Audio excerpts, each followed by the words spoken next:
bersama aku, Kak Dila. Pada pembelajaran geografi kali ini, kita akan mempelajari tentang sistem informasi geografis. Yang akan kita bahas di dalam pembelajaran kali ini yaitu tentang pengertian sistem informasi geografis dan komponen sistem informasi geografis. Sebelum itu, mari kita perhatikan gambar peta di bawah ini. Bagaimana ya cara orang zaman dahulu membuat peta? Padahal kemajuan teknologi belum ada pada saat itu. Orang zaman dahulu membuat peta dengan cara observasi langsung atau terjun langsung ke lapangan, yaitu ke daerah-daerah yang ingin dipetakan. Setelah itu, para pembuat peta menggambarkan peta secara manual pada kertas.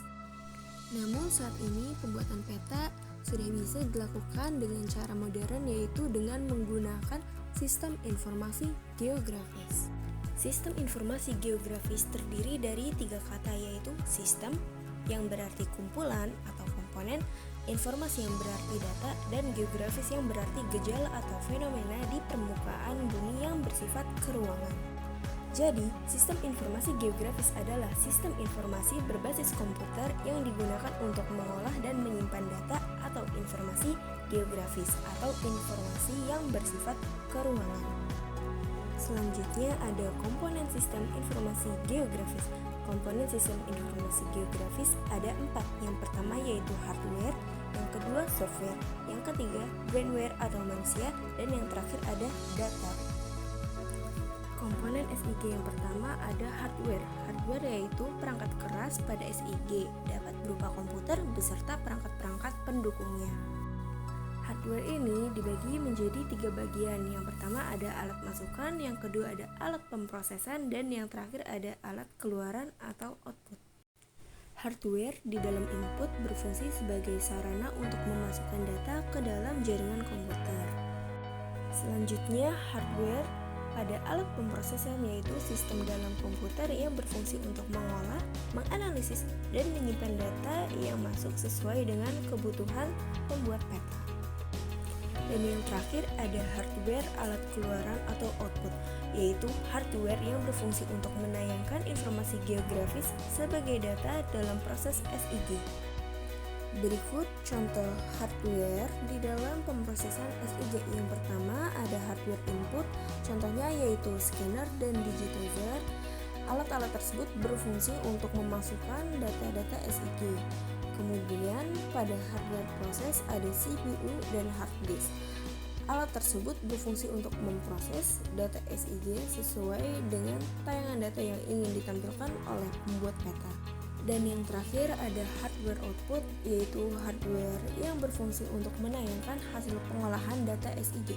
Nantinya data SIG yang dihasilkan bisa berupa data digital ataupun data cetak. Hardware output ini contohnya yaitu yang pertama ada monitor display, yaitu untuk menayangkan data digital. Kemudian ada printer dan plotter untuk mencetak data hasil pemrosesan SIG. Kemudian komponen SIG yang selanjutnya yaitu software. Software yaitu perangkat lunak yang berfungsi untuk memasukkan, menyimpan, dan mengeluarkan data yang diperlukan. Singkatnya, software yaitu aplikasi yang digunakan di dalam pemrosesan data SIG. Adapun contoh software yang digunakan di dalam pemrosesan data SIG. Software SIG yang pertama ada ArcView-GIS, yang kedua ada QGIS, yang ketiga ada ArcGIS, dan yang terakhir ada MapInfo Professional. Kemudian komponen SIG yang selanjutnya ada brainware. Brainware yaitu kemampuan untuk mengelola dan memanfaatkan sistem informasi geografis atau SIG secara efektif dan sesuai dengan kebutuhan. Artinya, pengelolaan dan pemanfaatan sistem informasi geografis tidak bisa dilakukan dengan sembarangan atau memerlukan keahlian khusus di dalam mengelola dan memanfaatkan sistem informasi geografis. Brainware ini sangat berpengaruh di dalam pengelolaan SIG karena secanggih apapun teknologi yang digunakan, manusia akan tetap menjadi subjek yang sangat penting di dalam pengendalian seluruh sistem. Artinya, manusia tetap memegang peran yang sentral di dalam pemrosesan SIG. Komponen SIG yang selanjutnya ada data. Data terbagi menjadi 2, yaitu data spasial dan data atribut. Kemudian data spasial dibagi lagi menjadi dua, yaitu data vektor dan data raster. Data spasial. Data spasial adalah data atau informasi yang memiliki referensi atau koordinat geografis. Data spasial dibagi lagi menjadi dua, yaitu data vektor dan data raster. Data raster adalah data yang disajikan dalam bentuk bujur sangkar atau sistem grid. Grid pada komputer disebut sebagai pixel atau sel. Singkatnya, data raster adalah data yang disajikan dalam bentuk sel atau pixel. Kemudian, data vektor adalah data yang disajikan dalam bentuk sistem koordinat. Data ini terdiri atas unsur titik, garis, dan poligon.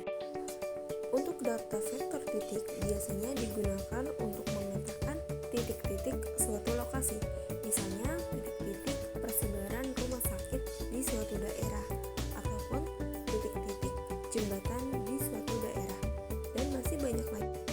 Kemudian contoh data vektor garis yaitu untuk menggambarkan aliran sungai ataupun jaringan jalan di suatu daerah. Kemudian poligon yaitu untuk menggambarkan suatu area di daerah tertentu. Data yang selanjutnya ada data atribut. Data atribut adalah penjelasan dari data spasial. Data atribut ini ditunjukkan dalam bentuk angka, tabel, atau grafik. Data atribut ini berfungsi untuk memberikan tambahan informasi dari data spasial yang tidak bisa ditampilkan di dalam peta. Berikut contoh dari kenampakan data spasial, yaitu data vektor dan data raster. Bisa dilihat bahwa pada data vektor, datanya yaitu berupa titik, garis, dan poligon atau area. Sedangkan pada data raster, penyajian datanya dengan menggunakan grid atau sel-sel kotak-kotak kecil. Setiap sel pada data raster menunjukkan satu nilai, sehingga batas data titik, garis, ataupun poligon dapat ditentukan dengan jelas. Selanjutnya, perhatikan gambar berikut ini. Gambar ini menunjukkan perbedaan antara data spasial dan data atribut. Data atribut ini berfungsi untuk menjelaskan atau mendeskripsikan data spasial yang ada. Contohnya yaitu bisa kita lihat pada gambar yang pertama, ada data titik persebaran sekolah. Titik 1 menunjukkan bahwa titik itu adalah SMU 1 yang berlokasi di Kecamatan A. Sedangkan titik 2 adalah SDNB yang berlokasi di Kecamatan A, dan seterusnya. Selanjutnya, ada data spasial garis.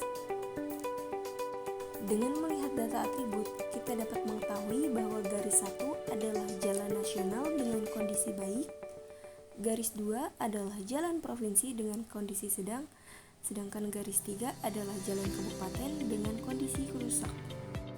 Dan yang terakhir ada data spasial poligon atau area. Dengan adanya data atribut, kita dapat mengetahui bahwa area 1 merupakan sawah dengan luas lahan 20 hektar, sedangkan area 2 adalah permukiman dengan luas lahan 30 hektar. Area 3 adalah kebun dengan luas lahan 45 hektar, sedangkan area 4 adalah danau dengan luas lahan 40 hektar.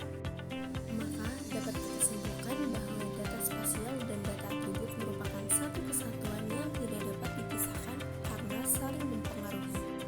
Jadi, kesimpulan pada pembelajaran kali ini yaitu seluruh komponen sistem informasi geografis berperan penting karena saling mempengaruhi.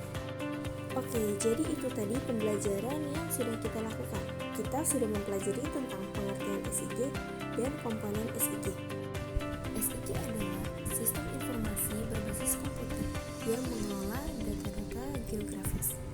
Kemudian, komponen SIG ada 4. Yang pertama yaitu hardware, kedua software, ketiga brainware, dan yang terakhir ada data. Data terbagi menjadi 2, yaitu data raster dan data vektor. Oke, sampai situ dulu materi yang bisa aku sampaikan. Semoga bermanfaat. Sampai jumpa lagi di lain waktu. Salam geografi.